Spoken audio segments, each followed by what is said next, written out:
Hello everyone and welcome back to my channel. If you are new here, we talk about all things homesteading, homemaking, and just the journey to a slower, more simple life. So I am out here this afternoon currently just trimming up the flowers, deadheading the bad buds off of them, taking care of that a little bit. They are looking pretty rough because we've had so much rain. But then, exciting, my plan is to harvest some kale and lettuce from the garden to make lunch. If you're a smaller scale homesteader and or gardener, you probably know the feeling of when you get to make a meal with something that you grew. It just makes you so proud and so happy. Of course, the eventual goals is to pretty much fully provide as much as we can from stuff that we grow ourselves, but just taking in that little bit of joy of having part of your meal be from your garden, it feels really good. Things are looking pretty good in the garden. The herbs are taking off. We did another oregano harvest just a few days ago, and so we're gonna have tons of oregano. I'm so excited. Chives are still fully going. Everything else is doing really well as well. We got our tomatoes are starting to have blossoms on them, so that I'm looking forward to. We will get some tomatoes soon. Still to be determined if it will be as good of a harvest as last year. I'm gonna guess not so much because of the deer issue that we had, but I will take what I can get. I also got beans, carrots, cucumbers. They're all growing, looking really well. I got another cauliflower going. I have one in the freezer already chopped up, and we got quite a few cabbage that are starting to form their heads. We got our potato patch that looks like it's doing really well, and we got our pumpkins that I have at least 3 on now that I have hand pollinated that I'm seeing starting to grow, so that's very exciting. And of course, like I said, we got the kale and lettuces going. I've already taken kale off of it, and it seemed like it grew back just as bushy like the day after from when I took it off, so we will be able to use a lot of that. I might try my hand at making kale chips or something. I've never done that before, but hey, you learn to do stuff with what you have, so. All right, so let's go get some lunch. Woo!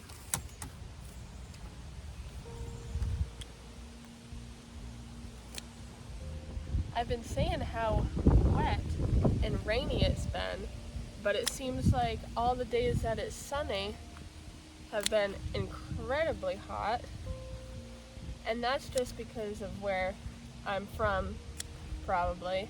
I'm not used to super hot weather. When I say incredibly hot, I mean like 80, which for a lot of folks out there is probably nothing.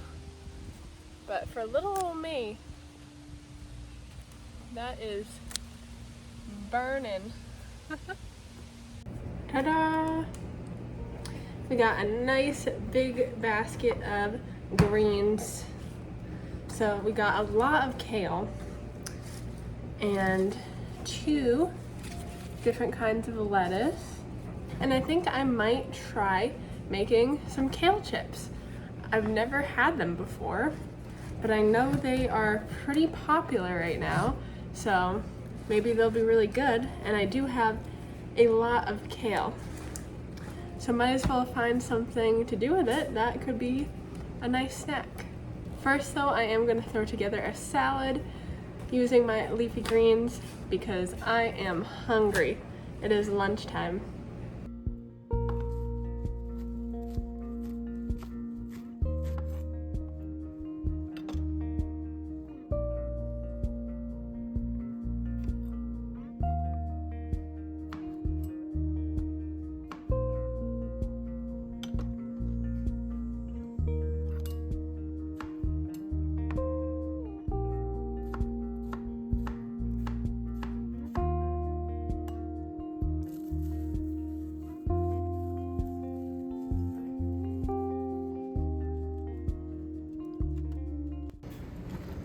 Ta-da! Okay, now that I got some lunch into me, we have all this kale, and I have decided that I want to try kale chips. Like I said, never had them before, but they sound intriguing to me. So behind me, I got the oven on 275, and I am just going to take all the ribs off of all these pieces of kale, and so that it's just the leafy part, cut it up in a nice way, throw it in something to bake with some olive oil or avocado oil and some salt, and then I'll just see how that goes. Maybe I'll want to flavor it with something else also, maybe garlic. That sounds good. Could do chili powder. There's lots of options. But first, let's just get this kale all ready to be made into chips.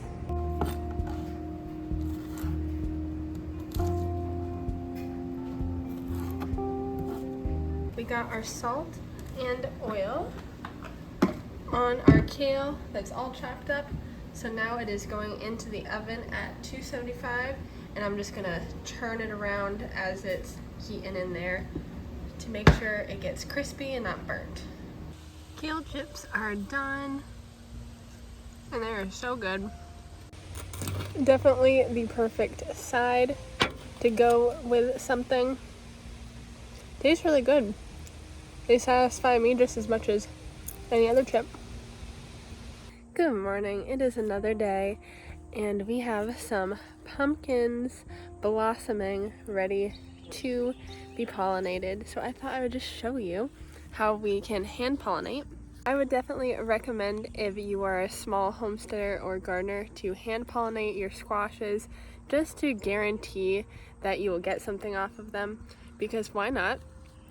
How you can do this is determining the female plant and the male plant, because there is a difference, and it's easy to tell if you know what you're looking for. This is what the female plant looks like on the inside, and you can also tell because it has the beginning of what looks like the fruit underneath. Male flowers look like this on the inside. There's some ants in there, and they do not have that underneath. So what you're going to want to do is I just pluck the flower right off to get to the inside, because this is what you want. This is what you're trying to get to, and rub it all over the inside of the female flower. Be very generous because you just want to get it all in there. When pollinated, then you should quickly see your squash start to grow, kind of like this one right there. It's growing very quickly. Every day is just part of my morning routine. I come out and check on the pumpkin patch and see if there's any new blossoms ready to be pollinated, because I just hope to get as many pumpkins as I can. This is my first year ever growing pumpkins, and so I'm just very excited that they're doing so well. It's gonna be a hot one today, if you can't tell by my squinting in the sun. But so I'm just gonna enjoy my coffee in the hammock next to the pumpkin patch, and I'll catch up with you later. Hello friends. Today we are starting the morning by cleaning the fridge. Now you will see everything is out, and that is to make room for the food going in.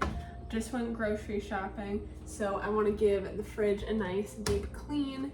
It is definitely messy, and every once in a while you do need to get back to the reorganization of it. I will tell you my tips of how to keep a fridge in the best way possible, in my opinion. For example, over here on this part of the fridge, it's very common to put your salad dressings, ketchup, stuff like that. However, I find it is much better to actually put stuff like your fruits or your veggies right in the front where you can see it, and put your stuff that you only grab if you know you need it, like your ketchup and stuff, away in the drawers. That way when you open the fridge for maybe a snack or something, your eye will go right to that good food, and it won't be so hard to you have to dig through it to find those things. So I am just going to kind of speed clean through this because it is definitely messy. I have my cleaner that I make. It is super easy. It is just 1 part vinegar to 4 parts water basically. And I put a little bit of lemon juice. You could put a little bit of an essential oil if you want. I might also use mint in it soon, a mint infusion. But it really does work well as kind of an all-purpose cleaner. I use it for everything, and I haven't found really anything I can think of on the top of my head that it doesn't work for. So, highly recommend. But let's just get into the cleaning.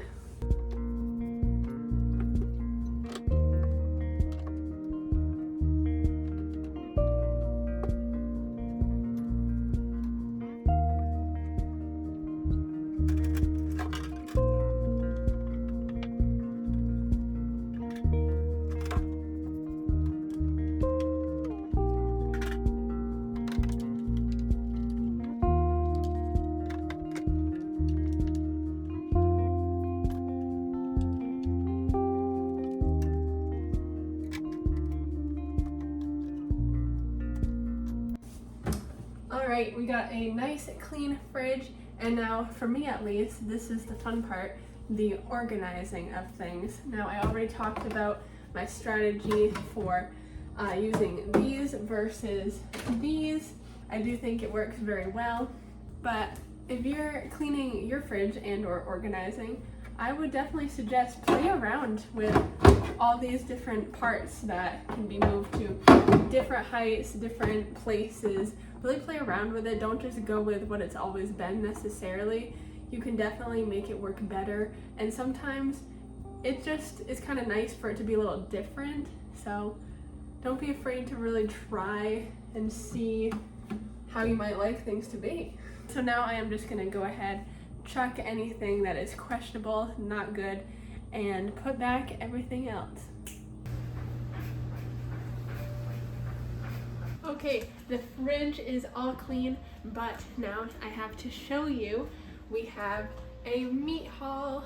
So what I like to do in this stage of life that we are currently in, where we're obviously not taking care of our own meat needs, is support local farmers. And I do this through, I have my own meat guy, kind of.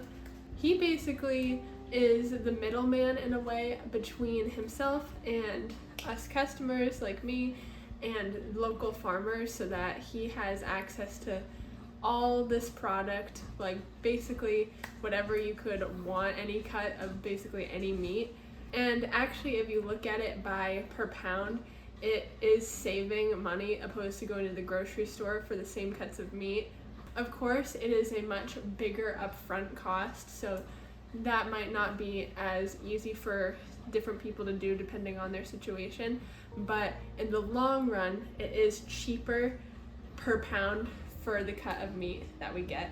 And that's not even saying like organic or local in the store. That's saying compared to just normal store of that meat. So that's kind of awesome. So I do definitely want to show you kind of my meat haul because it makes me so happy. I hope it will make you happy also. First, we have 10 pounds of chicken tenders. And so obviously I do not freeze this whole bag of 10 pounds all together. That would not make any sense because then we'd have to unfreeze 10 pounds, and I'm not going to use 10 pounds of chicken all at once. So what I like to do is buy small freezer bags, and I divide this big bag up myself into individual bags of about 5 or 6 tenders per bag, and so then I take it out as needed. I also got a, let's see how many pounds, a little over 5 pound thing of wings, and I will do the same thing with this, divide it up into little bags so that I don't cook it all at once. However, I might cook all of these at once for a specific type of meal. I'll have to think about that. But there's chicken wings. And I got a few packages of bacon, and you know it'll be good. This is smoked uncured bacon, and the ingredients are pork, water, salt, and brown sugar. None of that weird stuff that you see on some bacon packages. This is good stuff. So I got about 4 packages of bacon. I also got both sweet sausage and hot sausage.